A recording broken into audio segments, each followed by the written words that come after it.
वे मैथों तेरा मन भरिया किस्मत बदलती देखी मैं जग बदलता।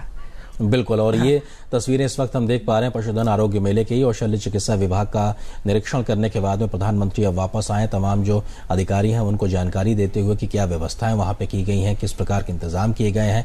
और यहाँ पे वो बड़ी संख्या में जो एक तरीके से गाय मौजूद हैं, जो उनकी तमाम प्रकार की प्रजातियों की जो गाय मौजूद हैं उनका भी एक तरीके से वहां पर प्रधानमंत्री जाएंगे और अधिकारियों से लगातार जानकारी हासिल करते हुए। ये प्रधानमंत्री की एक कार्यशैली की विशेषता है, क्योंकि वो विषयों को खुद भी समझते हैं और अपनी इस समझ के दायरे को एक विस्तार देने के लिए वो किसी भी मौके से चूकते नहीं है, चाहे वो कोई भी ऐसा विषय हो। क्योंकि खेती किसानी ग्रामीण चीजों को लेकर उनकी जो पहल है वो हर कोई जानता है कि आखिर वो कैसे चाहते हैं 2022 तक देश में किसानों की आय को दुगना किया जाए। और जब आय को दुगना करने की बात की जाती है तो ऐसे में सिर्फ खेती किसानी को नहीं बल्कि पशुधन के आधार पर भी उस आय को बढ़ाने का बात होती है। और एक साइंटिफिक अप्रोच की जो हम बात लगातार कर रहे थे, और हम कुछ मशीनें भी देख पा रहे हैं और वहां पे गाय के साथ में शायद उसकी एक परीक्षण की एक मशीन है। और ऐसे में जब हम इंसानों के परीक्षण की बात करते हैं तो ऐसे में गायों के परीक्षण कितना महत्वपूर्ण हो जाता है वो भी बहुत जरूरी है। और ये जो तकनीशियन है या डॉक्टर हैं वो इस बारे में प्रधानमंत्री को जानकारी देते हुए, और ये प्रजनन के लिहाज से भी काफी महत्वपूर्ण होता है, क्योंकि स्थानीय स्तर की जो भारतीय नस्ल की जो जातियां हैं, जो गाय हैं, जो अन्य जो पशुधन है, उनको भी संरक्षित करने पर प्रधानमंत्री का जोर है।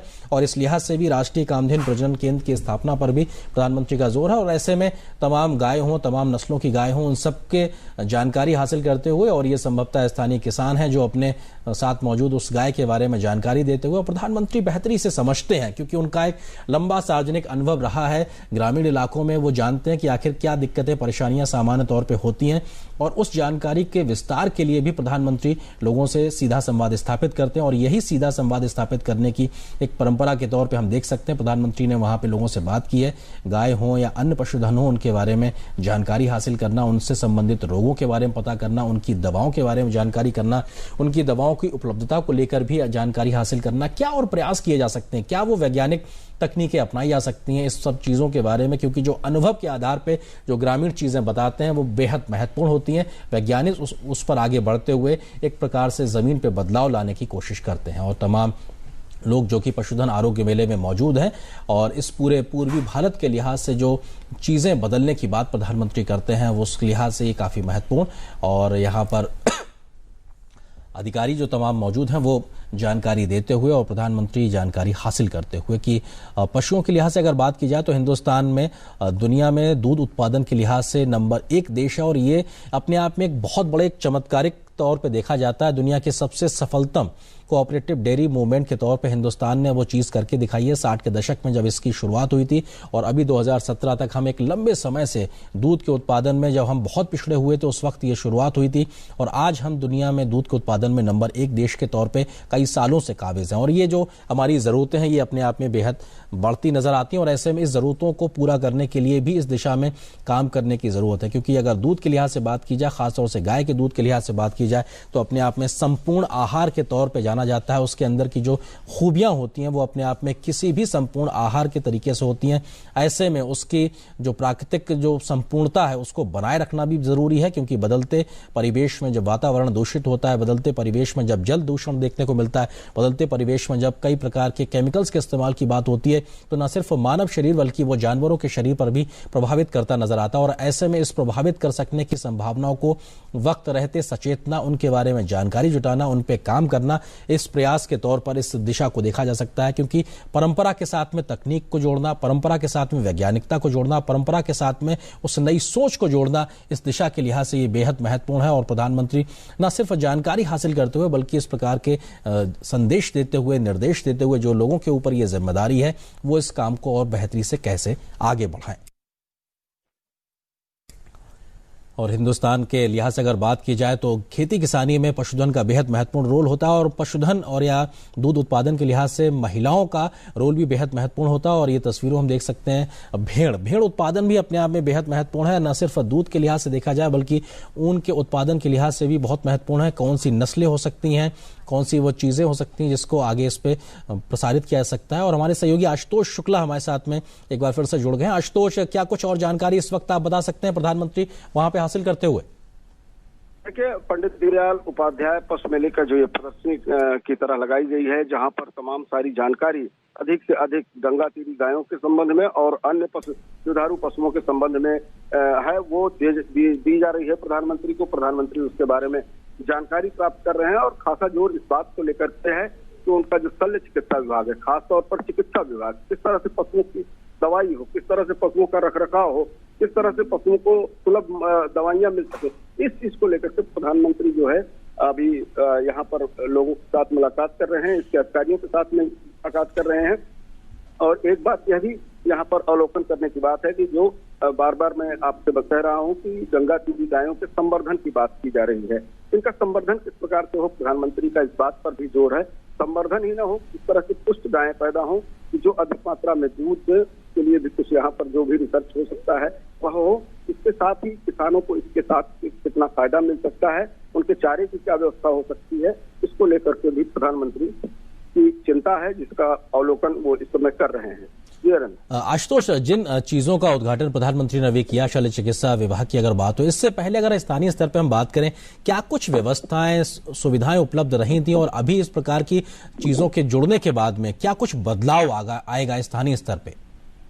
देखिए अरेंद्र, अगर पूरे प्रदेश की हम बात करें तो जहां तक है लोगों के स्वास्थ्य को लेकर के, लोगों के स्वास्थ्य केंद्रों की, जो मनुष्यों की अगर हम बात करें, वह भी स्वास्थ्य व्यवस्था जो है पूरी तरह से बदहाल रही है उत्तर प्रदेश में।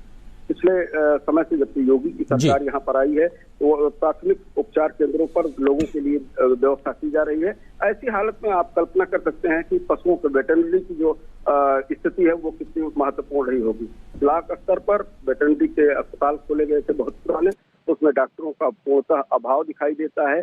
उनके कंपाउंडर या चपरासी वो गायों की दवाई करते हैं, दवाओं का पूरी तरह से अभाव दिखाई देता है।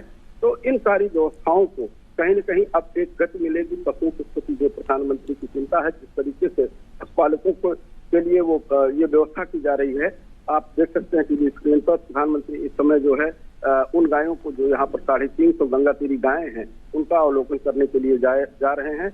ये विलुप्त होती जा रही थी प्रजाति, यहाँ से समाप्त होने वाली प्रजाति हो रही थी धीरे धीरे, लेकिन प्रधानमंत्री की पहल से फिर से उनको एक बार नई पहचान मिलेगी, नई ऊर्जा मिलेगी, उनका विकास होगा, उनकी तादाद बढ़ेगी और तादाद बढ़ेगी तो निश्चित रूप से इस क्षेत्र के किसानों को फायदा मिलेगा। जी अरविंद। आशुतोष, अगर हम बात करें कि आप जो नस्लों को संरक्षित करने के लिहाज से बात कर रहे हैं वो भी बहुत महत्वपूर्ण है और इसमें एक वैज्ञानिक अप्रोच को जुड़ने के लिहाज से क्या आपको लगता है कि जो परंपरागत व्यवस्थाएं रही हैं स्थानीय स्तर पे, उनमें जो एक वैज्ञानिक सोच को लाने की बात या पर जोर प्रधानमंत्री का रहता है, उसको किस तरह से अपनाते नजर आएंगे आने वाले समय में स्थानीय लोग? सीधा सा अरेंद्र मामला जुड़ा हुआ है पशुपालन से, उनकी किसान की या पशुपालक की अर्थव्यवस्था से। पशुपालन करने वाला किसान वो आर्थिक रूप से पशु से लाभ चाहता है और वह लाभ उसको तभी मिलेगा जबकि उसका अच्छा उत्पादन हो और उत्पादन के साथ साथ उसका विपणन भी उसी हिसाब से हो, जिससे कि उनका मुनाफा उसमें बना रहे।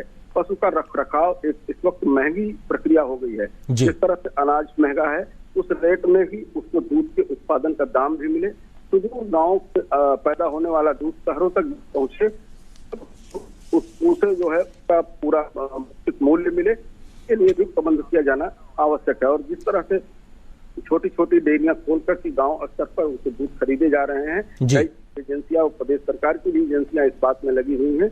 अगर अधिक मात्रा में दूध पैदा होगा तो खपत भी उतनी ही बढ़ेगी और उसके साथ जो दूध के साथ दाव है उसमें कहीं कमी आएगी। ये पूरी तरह से पशुपालन और व्यक्ति की और पशुपालक की अर्थव्यवस्था से जुड़ा हुआ मामला है। मैं बार बार बिल्कुल आशुतोष, आप जो बात कर रहे हैं बहुत महत्वपूर्ण है और थोड़ी सी आवाज की आपके यहाँ तक बहुत साफ गोई से पहुंचने में थोड़ा सा दिक्कत आ रही, लेकिन आप एक महत्वपूर्ण चीज की ओर जिक्र कर रहे हैं, क्योंकि अगर हम दूध उत्पादन के लिहाज से बात करें तो हिंदुस्तान में एक पौष्टिक आहार के तौर पे दूध को देखा जाता है, खासतौर से गायों के दूध को लेके।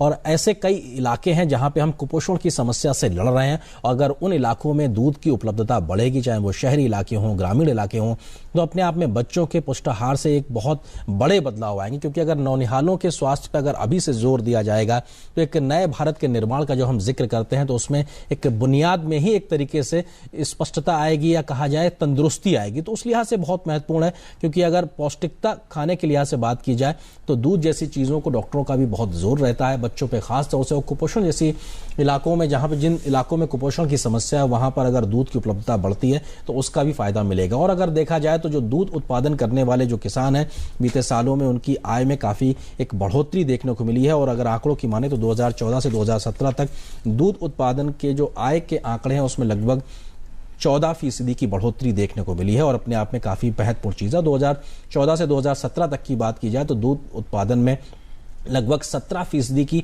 बढ़ोतरी हुई है। तो यानी ये आंकड़ा लगातार बढ़ रहा है, लेकिन हमारी जरूरतें भी बढ़ रही हैं और वो चुनौतियां भी बढ़ रही हैं जहां पे दूध बहुत बड़ा एक हथियार के तौर पे साबित हो सकता है। वो हथियार जो कि कुपोषण जैसी समस्या से लड़ने में मदद करेगा, वो हथियार जो कि देश के किसानों की आय बढ़ाने में मदद करेगा, वो हथियार जो अपने आप में कई प्रजातियां जो कि विलुप्त होने की स्थिति में पहुंच चुकी है उनको संरक्षित करने के लिए मदद करता नजर आएगा। प्रधानमंत्री का इस प्रकार के कार्यक्रमों में जाना, वहां पर जानकारी जुटाना, जो हमारे सहयोगी आशुतोष बता रहे थे, ये स्थानीय स्तर की जो गायें हैं जो कि विलुप्ता प्राय स्थिति में पहुंच गई हैं, सिर्फ इस लिहाज से कि इनकी नस्ल को संरक्षित करने के लिए प्रयास नहीं किया गया था। प्रधानमंत्री जब खुद पहुंचे हैं ऐसे में उम्मीद बनती है कि जो ये विलुप्ता प्राय गायों की नस्ल है इस पर लोग अब ध्यान देंगे और उस ध्यान देने से इस नस्ल को संरक्षित करने में काफी मदद मिलेगी, क्योंकि प्रधानमंत्री जब किसी काम का बेड़ा उठाते हैं तो वो उसको अंजाम तक पहुंचाने की कोशिश भी करते हैं। हमारे सहयोगी आशुतोष हमारे साथ जुड़ गए। आशुतोष, किस प्रकार का बदलाव उम्मीद कर सकते हैं प्रधानमंत्री का गायों के प्रति इतना प्रेम जाहिर करना?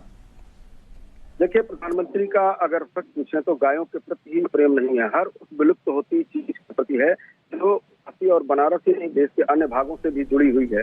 प्रधानमंत्री इस वक्त आप देख सकते हैं कि अवलोकन स्तर से बाहर आ रहे हैं। मैं आपको कह रहा था कि प्रधानमंत्री चाहते हैं विलुप्त होती गंगा, विलुप्त होती काशी की संस्कृति, विलुप्त होती काशी कला और विलुप्त होती गंगा तेरी गायें। ये 2 दिन के कार्यक्रम को अगर पूरी तरह से मैं समझूं तो काशी के उन तमाम सारी प्रतिभाओं को, उन तमाम सारी कर रहे हैं जो काशी की होने के बावजूद धीरे धीरे विलुप्त प्राय होती जा रही थी। प्रधानमंत्री की इस पहल से जिस तरह से कल उन्होंने पंडित दीनदयाल उपाध्याय हस्तकला केंद्र का उद्घाटन किया, लोकार्पण किया, तो वह कला केंद्र जो है काशी की कला और संस्कृति को सहेजने का काम करेगा। प्रधानमंत्री को यह पता है कि कला और संस्कृति को सही सहेजने से काम नहीं बनने वाला है।